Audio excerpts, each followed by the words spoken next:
Whispering Gallery. Det här är en bild från St. Paul's Cathedral i London. Ett otroligt romantiskt ställe dit man ska ta sin älskade. Och så skickar man över sin andra partner på andra sidan. Och så smyger man upp kring väggen och så säger man: jag älskar dig. Vill du gifta dig med mig? Om du inte får något svar då ligger du riktigt illa till. För en sak är säker. Din partner har hört vad du har sagt. Det fungerar på det där sättet. Alltså du får hjälp av väggarna runt och din röst förs på ett mycket fint sätt över till en partner som då kan svara och säga ja. Säger de inte det så ja, det beror inte på att de inte har hört det. Whispering Gallery, det betyder alltså att ljudvågorna går runt och hjälper till. Väggarna hjälper till att föra din röst framåt. Det kan även gå igenom taket i kupoler. Så när jag pratar eller när någon pratar så är det så att vi möts av egentligen 2 stycken former av ljud. Det ena är det som är ett direkt ljud. Det som kommer från min mun till era öron utan att passera gå. Så. Men sen finns det även någonting som heter reflekterat ljud. Och det är det ljudet då som studsar i väggarna fram och tillbaka. Golv, tak och kommer till era öron sen. Det är det som kallas för reflekterat ljud. Det som är den stora grejen med det reflekterade ljudet, det är att det helt enkelt kommer fram senare. Det har ju varit ute och rest lite grann. Så det kommer fram lite senare till era öron. Och då får man alltså först direktljud och sen så får man ett reflekterat ljud. Det reflekterade ljudet kan då maskera nästkommande ljud. Här, det ni ser framför er nu är en bild på det engelska ordet back.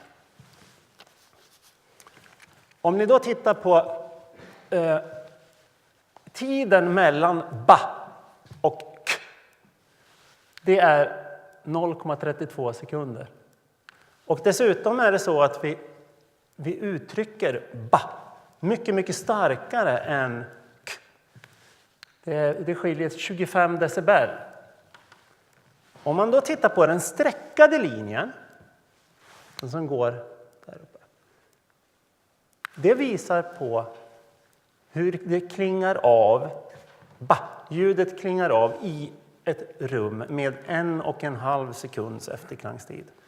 Och den heldragna där, den visar hur det klingar av i ett rum med 0,5 sekunders efterklangstid. Och tittar man då just på de reflekterande ljuden så är det faktiskt så att reflexerna ifrån ba-ljudet är starkare än direktljudet från k. Så i det här fallet så är det faktiskt så att det maskeras bort. Du hör bara ba.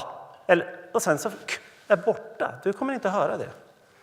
Men i ett rum med 0,5 sekunders efterklangstid, ja, då har vi ett positivt signalbrusförhållande och då kommer man att höra hela ordet. Så det är det som händer med tal i en dålig akustisk miljö. Och det som framförallt händer, det är att det är vokaler som försvinner. Och vokaler, det är de som är mest meningsbärande. Vi kan ganska enkelt förstå en text om vi plockar bort vokalerna. Men om vi gör det omvända, att vi plockar bort konsonanterna, då förstår vi ingenting. Så att vi tappar framförallt konsonanterna som är mest meningsbärande. Och därför så blir det svårt att förstå sammanhanget. Arbetsminne.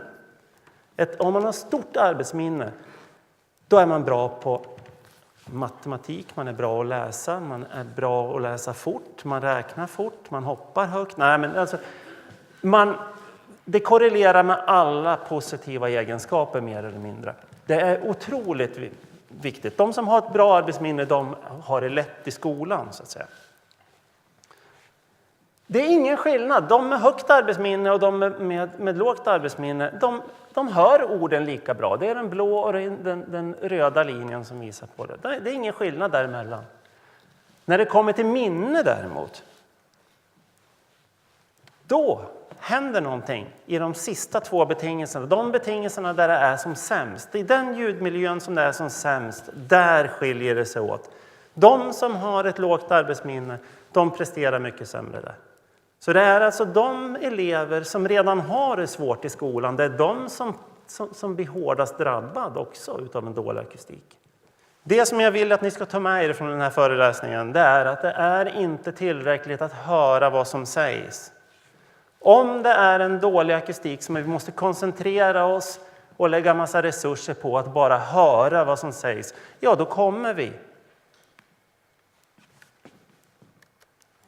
vi att minnas saker och ting sämre och inlärningen kommer att försämras.